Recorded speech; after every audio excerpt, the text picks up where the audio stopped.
A lot of the stories are, not very good reading sometimes, you know. I just had to skip over the bad bits. As the grim news went around, Bon's friends and bandmates dealt with the pain of this crushing blow. I mean, that was Bon's life. I mean, you know, even though he was this sweet, lovely guy, he did drink a lot. He did sort of live the rock and roll lifestyle to its absolute extreme. But, gee, you know, Bon had been drunk before. I mean, Bon shouldn't have died. It was a loss to us of this incredible character that all of us had embraced, and he'd embraced us all.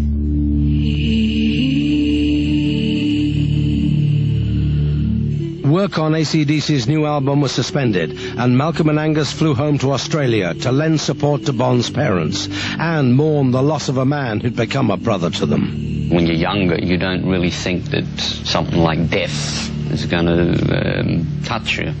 You know, I'd never really had that, you know, a tragedy that close, you know, and especially someone like Bon. It was just one of those things where, you know, one day somebody's there and it's so hard to believe that the next day they're not there.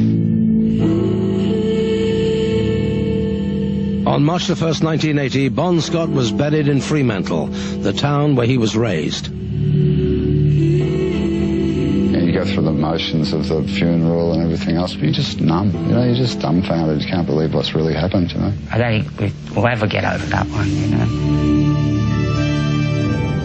We wanted to continue the band, but we just didn't have the will to. Without Bon, the surviving band members believed ACDC was dead, but Bon's parents encouraged them to keep the band alive, that Bon would have wanted it that way. Let's, you know, we've got their blessing, you know, so let's go and try and do something.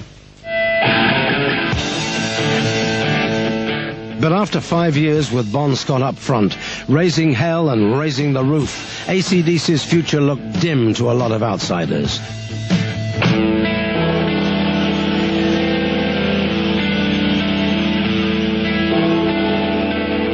Although the band were reeling from the loss of their friend and lead singer, it was the band's founding members, Angus and Malcolm, who decided not to let ACDC die with him.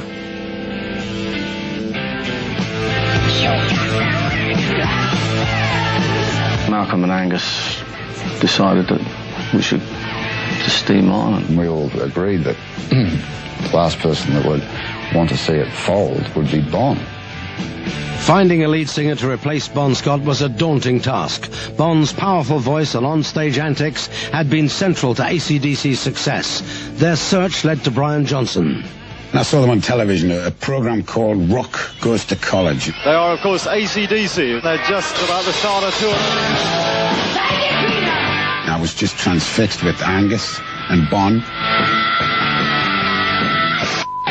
And these two guys up the front were two of the greatest characters I think I'd ever seen, you know, especially Angus, you know, with his antics. And I was hooked. Brian auditioned for a band that was feeling mixed emotions about replacing the friend that they buried only a month earlier. There would never be another Bon, but Brian walked in one day for an audition. We just felt really comfortable with him, and again, he could sing his balls out. ACDC hired Brian in April of 1980 and got down to the task of making their first album without Bon Scott. The music of the album, its title and its cover, were all dedicated to Bon's memory. We wanted just a simple black cover. We wouldn't have even done him justice in the words. Also, even, you know, with the bell and the beginning of Hell's Bells, is our own little tribute. We were determined to make a good album, you know, to make the thing work. Not to prove ourselves, but to show we could still get the unit cranking.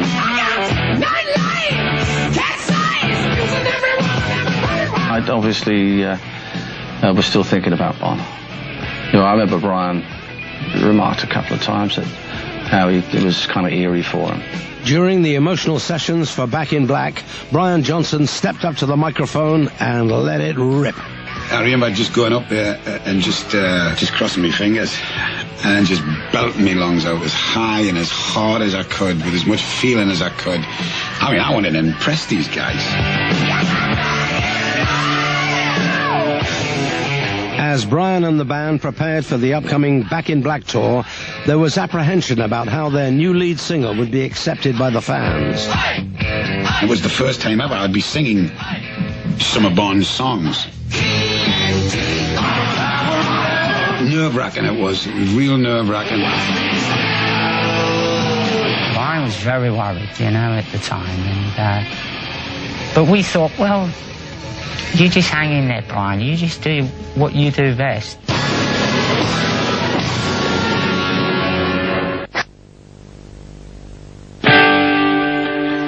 The fans embraced ACDC's new lead singer. Released in the summer of 1980, Back in Black sold 16 million copies to become one of the 10 best-selling albums in rock and roll history. To come back that strong with a new vocalist is an absolutely remarkable feat for them to accomplish. She was a fast machine, she kept the motor clean. She was the best damn woman that I ever seen. ACDC's musical memorial to Bon Scott hit the top 5 on 3 continents, and Back in Black turned out to be a huge hit in the States. The album's phenomenal success proved an impossible act to follow. After Back in Black, it was so huge. The world was waiting for this, you know, for this follow-up. And I just don't think you can do it. It's like the stock market today, it's going to fall down sometime, you know. I mean...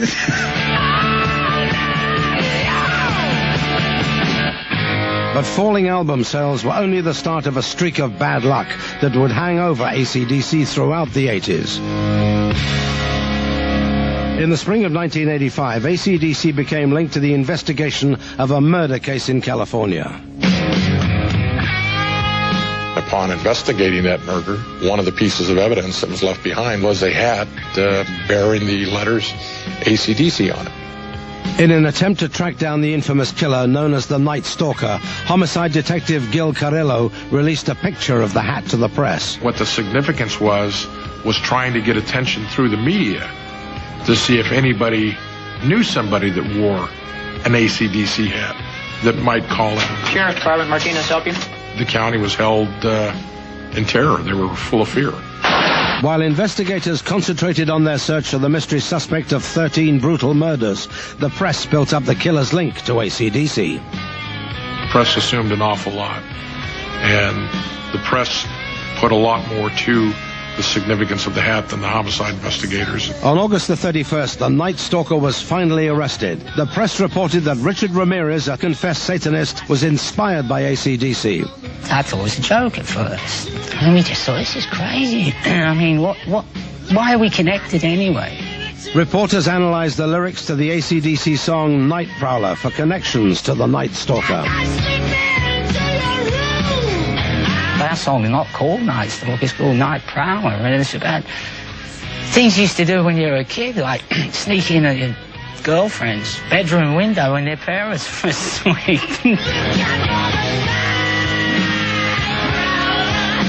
It just sickens you, you know? It sickens you to have anything to do with that kind of thing, even if your name's mentioned and you've got nothing to do with it. The media frenzy surrounding the Ramirez case horrified the band. As the press played up the satanic angle, it was suggested that AC/DC's name stood for Antichrist, Devil's Children. It's been called everything since, you know, AC/DC, the meaning of the letters, you know.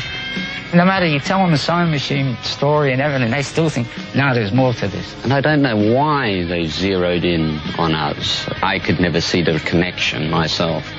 That same year, AC/DC found themselves at the center of another controversy when the Parents Music Resource Center, led by a group of U.S. senators' wives, including Tipper Gore, placed AC/DC at the top of the list of artists they deemed obscene.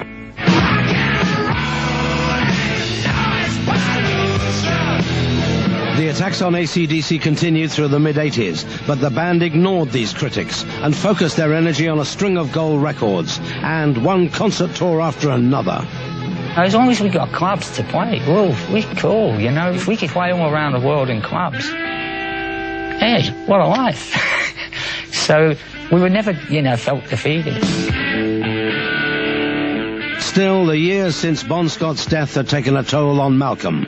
His drinking had steadily increased, and in April 1980,